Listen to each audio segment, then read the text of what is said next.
My name is Emiko Tanaka, and at 28, I've built a successful freelance illustration and design career despite my family's constant worry about my unstable profession. Tonight, I arrived at my family's New Year gathering in Tokyo, my heart heavy with hope for understanding after years of feeling like an outsider. But as I sat in the corner of our living room, I heard my mother's whispered concern to my aunt, she's still doing that art thing. I don't know when she'll get a proper job. Swallowing my disappointment, I was about to excuse myself when my phone buzzed with a message from Hiroshi, my boyfriend who had become so much more. While I sat there feeling small and invisible, I had no idea how this night would change everything. If you're watching this from somewhere your family has made you feel like your dreams don't matter, stick around and don't forget to hit subscribe to follow my journey from the misunderstood daughter to someone who finally proved her worth. Growing up as a Tanaka in Tokyo's education-focused society meant expectations heavier than the thick textbooks stacked on our dining table every evening. The Tanaka name was synonymous with academic achievement, stable careers, and a relentless dedication to conventional success. My parents, Sachiko and Kenji Tanaka, managed our household with the same precision they applied to their work schedules, calculating achievements and minimizing risks. My mother Sachiko was the quintessential education-focused Japanese mother. Every strand of her neat black hair was always perfectly styled, her clothes always modest and appropriate, and her smile never quite reached her eyes when she looked at my colorful artwork scattered around my room. "Emiko," she would say, picking up my sketchbooks and setting them aside. "A Tanaka woman should focus on building a stable future for herself." What she meant was that my artistic pursuits would never lead to security. My father Kenji was a respected department manager at a major trading company. His name mentioned with respect among colleagues throughout Tokyo's business district. His firm handshake sealed important deals, and his disappointed frown could silence even the most confident of my art school friends. To me, he was a distant figure who measured love in test scores and career stability. "Education opens doors," he reminded us constantly, "but you must choose the right doors to walk through." My siblings mastered the family expectations perfectly. Yuki, my older sister by 3 years, followed a path into government service with the determined grace our mother had cultivated in her. By 28, she was already a respected civil servant, married to another government employee, and mother to 2 well-behaved children who were already excelling in their studies. Takeshi, my younger brother by 2 years, chose medicine over business, a decision that was celebrated because of his acceptance to a prestigious medical school and his engagement to a pharmacist's daughter. Then there was me, the middle child, the question mark, the one who saw vibrant colors where my family saw only black and white career paths. My earliest memories involve creating beautiful things while my family created stable careers. While Yuki practiced calligraphy and Takeshi memorized medical terminology, I would be in my room designing elaborate fantasy worlds with their own characters, stories, and visual narratives. My dolls weren't preparing for entrance exams, they were adventurers exploring magical landscapes I'd drawn for them. "It's just a phase," my mother would tell her friends over tea. "She'll grow out of this art obsession and find something practical to focus on." I never did. By 16, I was selling custom illustrations to classmates and managing a small online portfolio. My parents tolerated it as a hobby while steering me toward business classes and stable career paths. When I got accepted to a prestigious art university, they seemed hopeful until they realized I planned to actually pursue art professionally. The first major rupture came during my university announcement dinner. The restaurant was modest but nice, the atmosphere tense as my father prepared to make a toast. "To Emiko," he said, his voice carrying that authoritative tone that commanded attention from our extended family, "who will be transferring to a business program next semester and building a proper foundation for her future." The table murmured approval except for me. I hadn't agreed to this. We hadn't even discussed it. "Actually," I said, my voice smaller than I wanted it to be, "I've decided to stay in art school. I've been developing my skills in digital illustration, and I'm getting freelance work that—" The chopsticks hit the table with a sharp click that silenced the room. "You've decided?" My father's voice was dangerously quiet. "Without consulting your family? Without considering the stability we've worked decades to provide for you?" "Kenji not here," my mother whispered, her eyes darting around to see who might be listening to our family discussion. "No, Sachiko. Our daughter needs to understand what she's throwing away." He turned to me, his expression hardening. "This art hobby stops now. You have responsibilities to secure your future. It's not a hobby, I insisted. My portfolio shows real potential for... Enough. He set down his teacup firmly. No daughter of mine will be struggling as a freelance artist when she could have a stable office job. The rest of the evening dissolved into tense silence, broken only by my mother's desperate attempts at normal conversation and Yuki's disapproving glances. Takeshi, to his credit, squeezed my hand under the table, though he never spoke up. That was just the beginning. What followed were years of family gatherings where I was either ignored or used as an example of what not to do. New Year celebrations featured pointed questions about when I would get serious about a real career. Family photos were arranged to minimize my presence. At Yuki's promotion celebration, my mother introduced me to guests as our daughter who's still finding her direction, while Takeshi was our brilliant son who's in medical school. My artwork was dismissed as Emiko's little drawings, despite the fact that I had secured steady clients and was earning decent money. Through it all, I persisted. My illustration work connecting with social media audiences gained serious traction. I expanded from character design to book illustrations, then to a full freelance practice serving both domestic and international clients. Each milestone was met with new worries from my family. Freelance work just means you don't have job security. My father sighed when I was featured in a design magazine. What happens when people stop wanting your drawings? Darling, these creative clothes might work for your artist friends. But couldn't you dress more professionally when you visit us? My mother worried at a family dinner where I arrived wearing a stylish but unconventional outfit that reflected my artistic sensibilities. The criticism stung because it came wrapped in love and concern, making it harder to dismiss. They weren't being cruel, they genuinely believed they were protecting me from a future of instability and disappointment. The final break came at Yuki's wedding celebration 2 years ago. The event was everything my parents had dreamed of. A traditional ceremony with all the proper elements, stable government employees networking politely, and connections being forged through every carefully planned seating arrangement. I brought Hiroshi, my boyfriend, who had become much more, though we kept our relationship low-key due to my family's focus on his ordinary job status.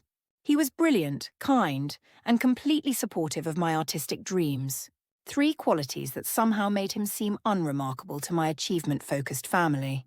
During the reception, I overheard my mother in the restroom, voice tight with worry as she spoke to my aunt. I don't understand why Emiko insists on bringing that ordinary salaryman around. Did you see his simple suit? He seems nice enough, but he doesn't push her towards stability. And they keep talking about her art projects at a family celebration. It's concerning. When will she realize this isn't sustainable? The words hit me like ice water.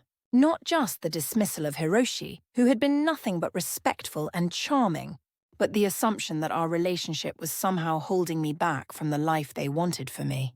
When we left that night, Hiroshi squeezed my hand as we walked to the station and said quietly, "You know your worth isn't determined by their approval, right? You're building something beautiful, Emiko. Don't let their fear diminish that." His words were meant to comfort, but they also highlighted the growing distance between me and my family. I was living in one reality while they remained trapped in another, and the gap seemed to widen with each interaction.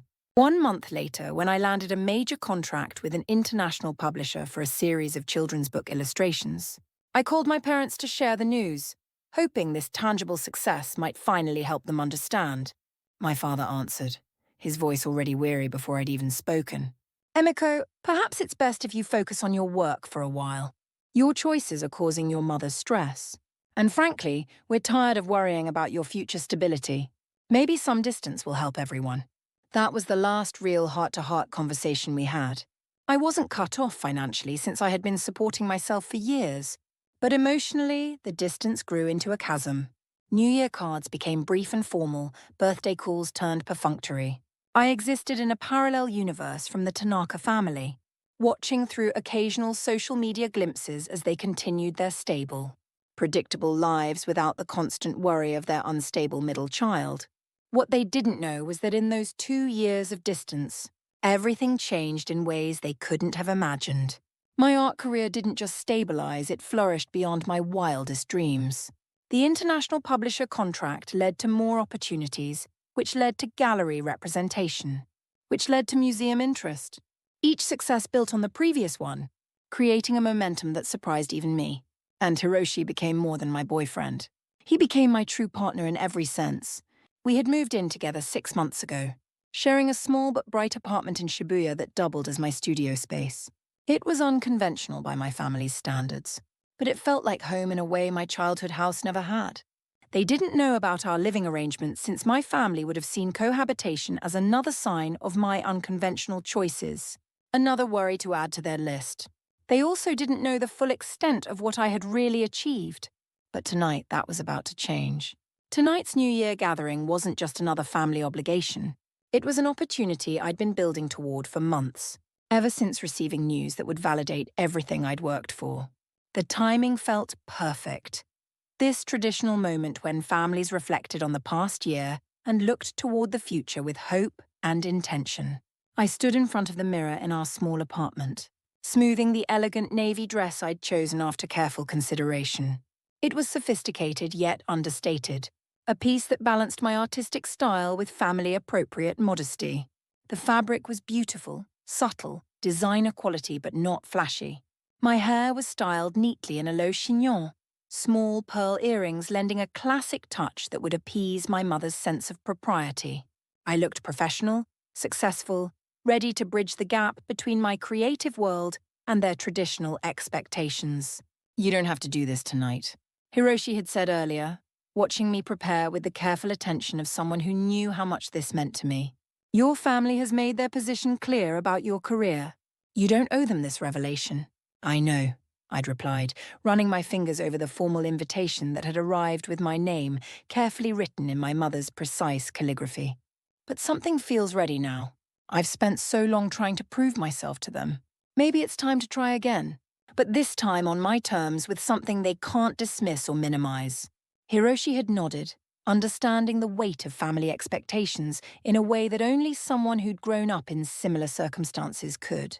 His own family had been surprised by his support of my unconventional career, but they'd never been as openly critical as mine. Now, as I took the familiar train route through Tokyo's winter evening toward my childhood neighborhood, memories flooded back with the rhythm of the rails. New Year gatherings where I sat quietly in the corner while my siblings shared their academic and professional achievements with an audience of approving relatives. Holiday meals where well-meaning aunts and uncles asked me about finding a real job instead of celebrating my latest artistic milestones. Family photos where my mother would whisper hurried instructions. "Sit up straight and smile properly, Emiko. Try to look more settled." The neighborhood looked exactly as I remembered neat rows of modest houses, each with their small gardens carefully maintained, the kind of stability my parents had always valued. My parents' house appeared ahead, its windows glowing warmly against the evening sky, paper lanterns hanging by the entrance in preparation for the New Year celebration. Family cars lined the narrow street, relatives arriving in their conservative winter coats and formal wear. I could see figures moving behind the softly lit windows, the familiar ritual of family gathering already underway. I handed my coat to my mother at the entrance, bowing politely as she welcomed me with a smile that was warm but carried that familiar undertone of concern. She looked me over quickly the way she always did, checking to see if I was dressed appropriately, if I looked settled enough to present to the family. "You look nice, Emiko," she said, and I could hear the relief in her voice that I'd chosen conservative attire. "Very proper." I stepped into the familiar living room, immediately enveloped by the scents and sounds of my childhood. Tatami mats, traditional New Year foods, the low murmur of polite conversation. The main room buzzed with the particular energy of Tokyo's respectable middle class. Government workers mingling with corporate employees, teachers nodding politely to medical professionals. Everyone dressed conservatively and speaking in the measured tones that indicated stable careers and steady lives. The air was thick with the sense of traditional New Year dishes and the subtle undercurrent of family anxiety about maintaining proper appearances. I spotted them immediately. My family positioned near the tokonoma alcove where my grandmother's calligraphy hung, a constant reminder of tradition and proper behavior. My mother moved gracefully in her best kimono, the deep blue fabric complementing her carefully maintained appearance as she served tea and made sure everyone felt welcomed. My father commanded quiet respect without effort, his posture and bearing reflecting years of corporate success. Yuki looked elegant in her conservative dress, discussing her government work with the confidence of someone whose career path had never been questioned. Takeshi was engaged in serious conversation about medical topics, his stethoscope discreetly visible in his jacket pocket, a symbol of his important life-saving profession. They looked exactly as they always had: proper, stable, successful, complete without my uncertain career path disrupting their carefully maintained image. For a moment, standing in the doorway and watching this familiar scene, I considered making polite small talk, staying for an appropriate amount of time and leaving early with some excuse about work deadlines. What was I really trying to prove? That I belonged in a world that valued security over passion? That I needed their approval when I had built something meaningful by following my own path? But I had come this far, carrying news that could change everything. I straightened my shoulders, took a deep breath, and joined the family circle. The aunts and uncles greeted me with the warm politeness reserved for family members, their conversations naturally gravitating towards safe topics: salaries, benefits packages, job security, pension plans. As always, when the discussion turned to career achievements, I felt the familiar weight of being the family question mark, the one whose future remained concerningly uncertain. "Emiko-chan," my uncle said with genuine but misguided kindness. "You're looking well. Are you still doing that illustration work? I keep thinking you should consider taking the civil service exam. Yuki could help you prepare. The benefits are excellent, and you'd have real security." The room's attention shifted to me subtly, the way it always did when my career became the topic of conversation. I could feel the collective hope that I would finally announce my intention to find a real job, to follow a path they could understand and support without worry. "Actually," I said, my voice clearer and steadier than I expected, "I have some important news about that." The room quieted in that particular way Japanese families do when someone is about to make an announcement. Teacups set down carefully, conversations pausing mid-sentence, all attention focusing politely but intensely on the speaker. I could feel my family's hopeful attention, their assumption that I was finally ready to discuss transitioning to a stable career path that would relieve their years of worry. Instead, I reached into my small purse and pulled out my phone, navigating to a screenshot I'd been carrying like a secret treasure for weeks. "Last month," I said simply, "I won the International Digital Art Excellence Award. The grand prize." The words hung in the air like incense, slowly dispersing through the room as people processed what I'd just said. My father's teacup remained frozen halfway to his lips. My mother's polite smile flickered with confusion as she tried to understand what this meant. "The award comes with a $50,000 prize," I continued, feeling a strange calm settle over me as I watched their expressions change. "In yen, that's approximately 7 million. But more importantly, it includes a guaranteed exhibition tour in major museums worldwide, starting with the Tokyo National Museum of Modern Art." The silence was deafening. I could hear the slight rattle of my father's teacup against its saucer as his hand trembled almost imperceptibly. "Additionally," I continued, my voice gaining strength, "3 major international publishing houses have offered me long-term exclusive contracts based on this recognition. The smallest offer alone guarantees me an annual income of 12 million yen, which I believe exceeds what most of you earn in your stable positions." The whispers started then, quiet but audible, relatives exchanging glances and quick calculations, trying to process the numbers I'd just shared. "But that's not everything," I said, surprising myself with how confident I felt. "My artwork has been selected for permanent collection at the Tokyo National Museum of Modern Art. Next month, I'm opening a solo exhibition there. The Tokyo Metropolitan Government has commissioned me to create a series celebrating Japanese culture for their international tourism campaign. The fee for that project alone is equivalent to 2 years' salary at most corporate jobs." My aunt's mouth hung slightly open, her teacup forgotten in her hand. My cousin, who had been smugly discussing his government job security and pension benefits just minutes earlier, suddenly looked less certain about his life choices. "And," I added, looking directly at my parents while pulling another image up on my phone, "these are just some of the international art magazines that have featured my work in the past year. Art News juxtaposed Communication Arts. My illustrations have been licensed by major brands in 12 countries. I showed them image after image magazine covers featuring my art, gallery websites displaying my pieces, newspaper articles about young Japanese artists making international impact. Most importantly," I said, my voice soft but clear. Hiroshi and I are engaged. He's not just some ordinary salaryman. He's a senior systems engineer whose technical expertise helped me develop the digital techniques that won me international recognition. His income as a senior engineer, combined with my art career, means we're more financially secure than most couples our age. The room erupted in surprised murmurs, my name being repeated around the room as relatives tried to process this complete reversal of everything they thought they knew about my life. As if summoned by my mention of his name, I heard familiar footsteps in the hallway. Hiroshi appeared in the doorway, having finished with his own family obligations earlier than expected. He must have sensed the perfect timing because he caught my eye and smiled that warm, supportive smile that had carried me through years of doubt and family misunderstanding. "Hiroshi," I called to him, feeling my confidence soar with his presence. "Would you please join me?" As he crossed the room to stand beside me, the energy in the space shifted completely. The man my family had dismissed as unremarkable suddenly seemed different when viewed through the lens of my success. His quiet confidence, his supportive presence, the way he looked at me with pride rather than concern, all of it recontextualized in a single moment. "Good evening, everyone," Hiroshi said, bowing politely to the room before taking his place beside me. "I apologize for arriving late. I wanted to be here for Emiko's announcement." My mother stared at him as if seeing him for the first time, her previous dismissive assessment clearly being reassessed in real time.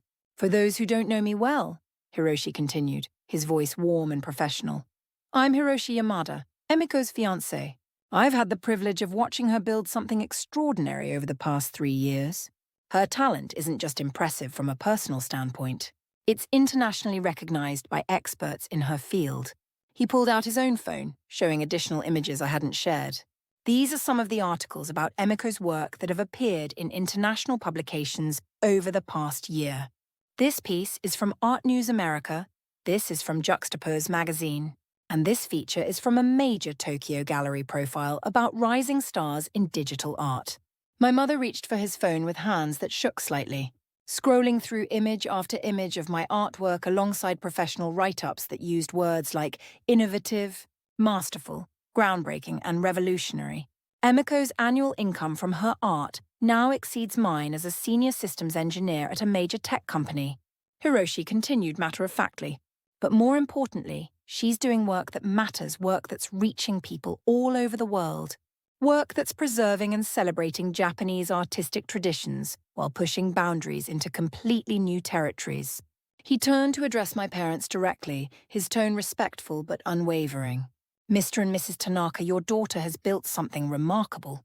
The international art community recognizes her as one of the most promising digital artists of her generation. Major brands are licensing her work for global campaigns. Museums are competing to collect her pieces. Art students are studying her techniques in universities worldwide." My father set down his teacup carefully, his businessman's mind clearly working to calculate the numbers and achievements Hiroshi was describing, trying to reconcile this information with his previous understanding of my unstable career. "And that award Emiko mentioned," Hiroshi added with a smile that radiated pride. "The $50,000 prize is just the monetary component. The real value is that Emiko's work will be displayed alongside pieces by artists whose names appear in art history textbooks. She's achieved something that fewer than 100 artists worldwide accomplish in any given year." I stepped forward, finding my voice again and feeling more confident than I had in years of family gatherings. "I didn't pursue art because I couldn't do anything else," I said, addressing the room but looking primarily at my parents. "I pursued it because I had talent, because it brought me deep satisfaction, and because I believed I could make a meaningful contribution to the world through creativity and visual storytelling." The room was absolutely silent now, no shuffling of slippers on tatami mats, no whispered side conversations, no clinking of teacups, just a family grappling with a reality that challenged everything they thought they understood about success, stability, and the proper path to a secure future. "Traditional career paths aren't the only roads to security," I continued, feeling Hiroshi's supportive presence beside me like an anchor. "Innovation and creativity come from unexpected places, from people who see the world differently, who refuse to be limited by conventional expectations or other people's definitions of success." I pulled up one more image on my phone, a photograph of my pieces hanging in a prestigious gallery, alongside a placard with my name and a description of my innovative techniques. "This is my work hanging in the Mori Art Museum," I said, passing the phone around. "Next to pieces by internationally recognized masters. My art is being studied, collected and celebrated not because I followed a safe path, but because I had the courage to follow my vision even when others couldn't see it." My gaze found my father's, holding it steadily for perhaps the first time in my adult life. Sometimes the people who love us most are the slowest to recognize our potential, because they're looking for success that resembles their own experience. But success comes in many forms, and security can be built in many different ways. I looked around the room, taking in the stunned faces of relatives who had spent years worrying about my future. I'm not just financially secure, I'm building something that will last. Something that brings beauty into the world. Something that represents the best of Japanese artistic tradition while pushing into new possibilities. That's worth more than any pension plan. The transformation in the room was immediate and visible, like watching flowers bloom in time-lapse photography. Suddenly, the relatives who had been politely concerned about my career stability were looking at me with respect, even awe. My achievements weren't just numbers on a bank statement. They represented recognition from institutions and experts that even the most traditional-minded family members couldn't dismiss or minimize. My cousin Kenji, who worked for a prestigious bank and had been discussing his promotion track just earlier, quietly approached and asked if he could see more of my artwork. "I had no idea," he whispered. "This is incredible, Emiko. You're like, famous." My uncle Hiroto, a high school principal who had always been skeptical of non-traditional careers, wanted to know about my techniques for inspiring creativity in young people. "Maybe you could speak to my students," he suggested. "Show them that there are different paths to success." Even my grandmother, who had been silent throughout the evening, reached for my hand with her soft, paper-thin fingers and squeezed it gently. "Emiko-chan," she whispered, her eyes bright with tears. "I always knew you were special. I remember your drawings as a little girl. They had something magical. I just didn't understand how special you really were. But it was my parents' reaction that mattered most to me, that I had been hoping and fearing in equal measure." My mother's eyes were bright with unshed tears, her hands trembling as she held Hiroshi's phone, scrolling through image after image of my professional recognition, trying to reconcile years of worry with this new reality. I had no idea the scale of this," she whispered, her voice barely audible. "These magazines, these museums, this is really your work all this time?" "It's been my work for years, Mom," I said gently, sitting down beside her on the tatami mat. "I've been trying to share it with you, to help you understand what I was building. But you were so worried about stability that you couldn't see what I was actually accomplishing." My father stood slowly, his expression cycling through confusion, calculation, and something that might have been pride mixed with regret. "The income figures Hiroshi mentioned," he said carefully, his businessman's instincts taking over, "they're accurate? You're really earning that much from art?" "Conservative estimates, actually," Hiroshi replied respectfully. "Emiko's earning potential is increasing rapidly as her international reputation grows. The contracts she's been offered for next year are significantly higher than what she's making now." My father nodded slowly, his businessman's respect for numbers finally overriding his traditional expectations about career paths. "And this museum exhibition. It's truly prestigious. This isn't some small gallery showing. The Tokyo National Museum of Modern Art is one of the most respected cultural institutions in Asia," I confirmed. "Having work in their permanent collection is considered a career-defining achievement. Many artists work their entire lives hoping for that kind of recognition." The shift in energy was palpable, like the moment when cherry blossoms suddenly bloom and transform an entire landscape. My family wasn't just accepting my career choice. They were beginning to understand that I had achieved something extraordinary by following my passion instead of their prescribed path. Yuki, who had been silent throughout my announcement, finally spoke, her voice quiet but sincere. "Emiko, I owe you more than an apology. I thought you were being irresponsible, naive about the real world. But you were actually being incredibly brave. You saw something the rest of us couldn't see. And you were right to trust your vision." She paused, looking down at her hands. "I've been so focused on following the safe path that I never considered what it might mean to create something genuinely meaningful. What you've built, it's remarkable. Even Takeshi, usually focused entirely on his medical studies and career advancement, looked genuinely impressed. The international recognition, the museum collections. That's incredible, sister. I'm proud of you. I'm also a little ashamed that I didn't support you more when you were building all this. My mother was still scrolling through the images on Hiroshi's phone, pausing at each article. Each gallery photo, each award announcement. All these years, she murmured. I was so worried about your security, about your future. I couldn't see that you were actually building something more secure than any traditional job could offer. You've created something that belongs entirely to you, something no company can take away. I understand why you worried, I replied, reaching for her hand. Art careers are unpredictable, and most artists do struggle financially. But I was never most artists. I had talent, vision, and most importantly, I had Hiroshi supporting me when my own family couldn't. She looked up at Hiroshi with tears in her eyes. I misjudged you completely, she said to him. I thought you were just another ordinary salaryman who wasn't ambitious enough to push Emiko towards stability. I couldn't see that you were actually the one person who believed in her dreams when the rest of us were trying to change them. As the evening continued, the entire dynamic of our family gathering transformed completely. Instead of being the worry-inducing outlier, the family disappointment, I found myself at the center of excited conversations about art, creativity, international recognition, and the changing nature of career success in the modern world. Relatives who had never shown interest in my work were genuinely curious about my creative process. My inspiration, my future plans. They wanted to understand how digital art worked, how international competitions functioned, how someone builds a career in such a specialized field. My mother, in particular, seemed to be experiencing a complete reversal of perspective, as if someone had suddenly switched on lights in a room she'd been navigating in darkness. All these years, I was so worried about your security, she said during a quiet moment as we prepared fresh tea together in the kitchen, away from the main gathering. I couldn't see that you were actually building something more secure than any traditional job could offer in today's economy. You've created something that belongs entirely to you. I understand why you worried, I replied. Measuring tea leaves carefully, the familiar ritual soothing after the intensity of the evening's revelations. Art careers are unpredictable, and many artists do struggle financially. But I was never like most artists. I had talent, I had vision, and I worked harder than anyone I knew to develop my skills and build my reputation. She nodded thoughtfully, watching the steam rise from the kettle. And Hiroshi, I misjudged him completely. I thought he was just content with mediocrity, that he wasn't ambitious enough to push you toward the kind of stability I thought you needed. I couldn't see that he was actually the one person who believed in your dreams when the rest of us were trying to change them.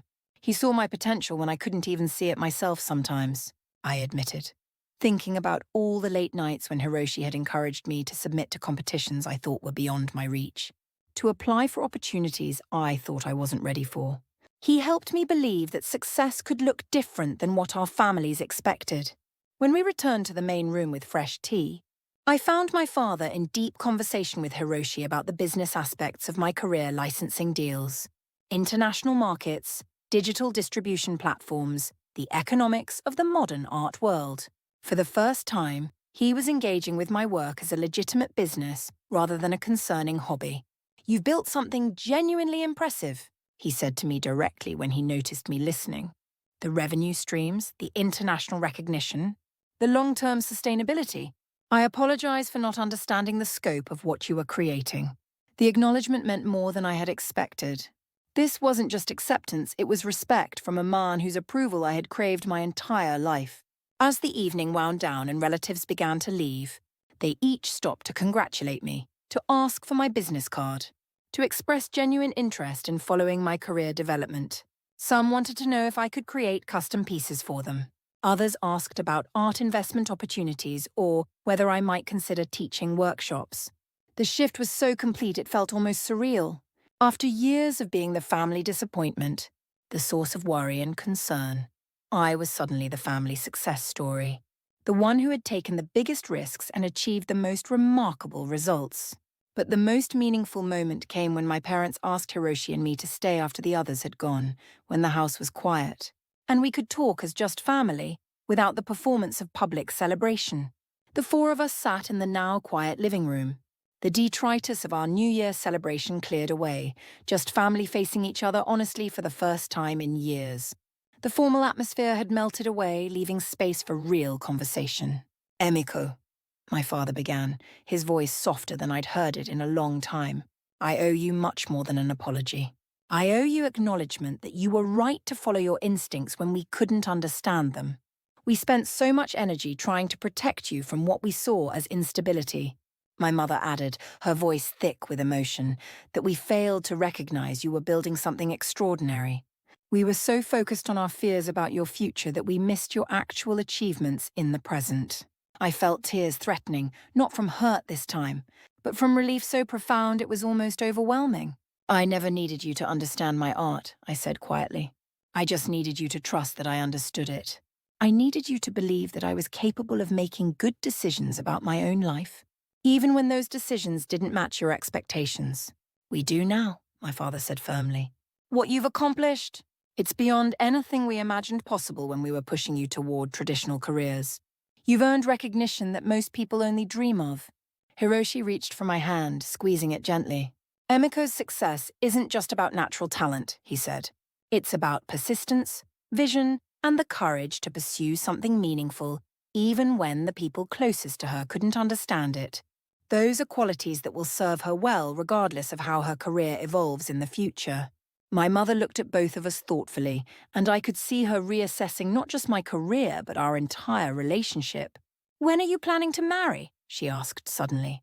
"Because after tonight, I think we need to plan a celebration that properly honors what you've both achieved." The question surprised me. We had announced our engagement almost casually, as part of the larger revelation about my career success. "We haven't set a date yet," I admitted. "We were waiting to make sure the family understood and accepted our relationship first." "Well, we understand now," my father said with a slight smile, the first genuinely warm expression I'd seen from him all evening. "And we'd be honored to help you celebrate properly.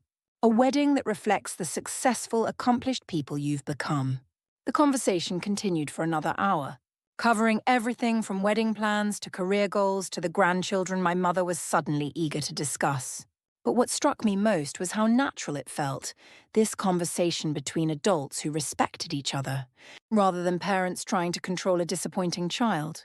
As Hiroshi and I prepared to leave, my mother pulled me aside for a private moment. "I want you to know," she said, her voice quiet but intense, "that I'm proud of you.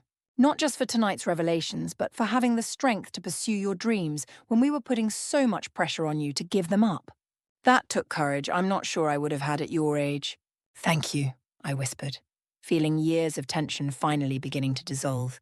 "And Emiko," she added, adjusting my coat collar the way she had when I was a child, but this time with tenderness rather than criticism.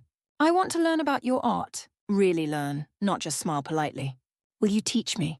3 months later, Hiroshi and I were married in a beautiful ceremony that perfectly balanced tradition with personal meaning. My family wasn't just present. They were proud participants, celebrating not only our union, but the journey that had brought us to this point of mutual understanding and respect. The reception featured a slideshow of my artwork alongside photos of our relationship, creating a visual story of love and artistic achievement that even my most traditional relatives could appreciate and admire. My mother gave a speech about learning to trust your children's dreams, and my father toasted the courage to see possibilities that others might miss. But perhaps the most significant change was ongoing rather than ceremonial.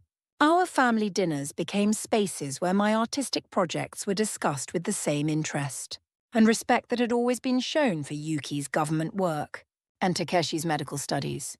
My parents began following my career with genuine enthusiasm, celebrating each new opportunity and achievement. 6 months after our wedding, when I was selected for a prestigious residency program in Paris, my mother spent weeks helping me research neighborhoods and cultural opportunities.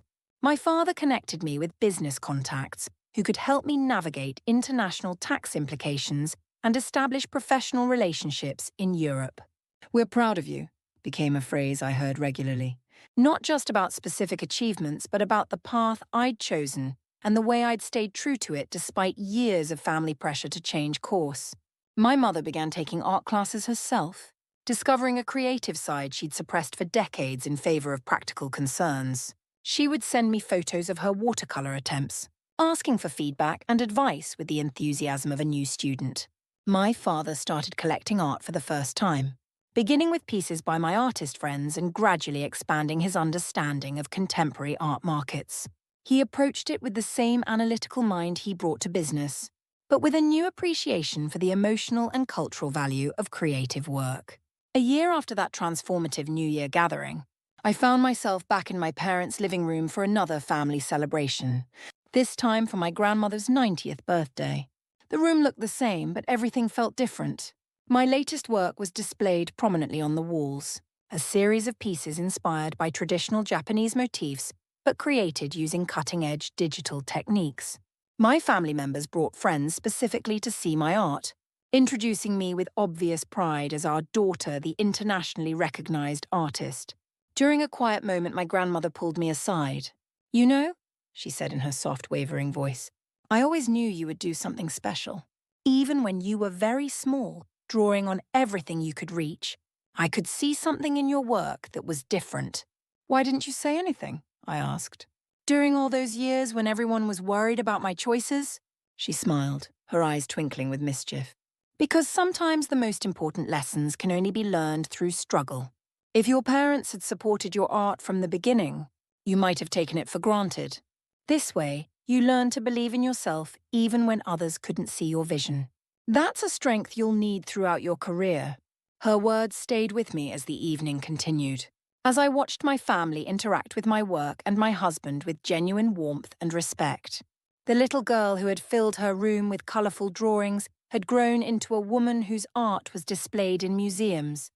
But more importantly, she had become someone who understood that worth isn't determined by others' ability to recognize it. Looking back now, 2 years after that life-changing New Year gathering, I understand that the greatest gift wasn't my family's eventual acceptance of my career. It was learning to value my own path regardless of their approval.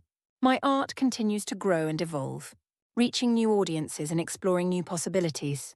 Hiroshi and I have expanded our apartment to include a proper studio space, and we're talking about starting a family of our own. When we have children, I want to raise them with the confidence to pursue their passions, but also with the strength to persist even when others can't see their vision. My relationship with my parents has transformed into something I never expected, a friendship between adults who respect each other's choices and perspectives. We don't agree on everything, but we've learned to appreciate our differences rather than seeing them as problems to be solved. The success I achieved didn't just validate my career choices. It taught my family that there are many ways to build a meaningful life. Sometimes the people who love us most need time to expand their definition of success. And that's okay, as long as we don't shrink our dreams to match their fears. If you're watching this and struggling with family expectations that don't match your authentic self, remember that persistence and authentic achievement can change minds that seemed permanently closed. Keep creating, keep building, keep believing in your vision. Your dreams matter. Your talents are valid. Your path has value even when others can't see it yet. Build anyway.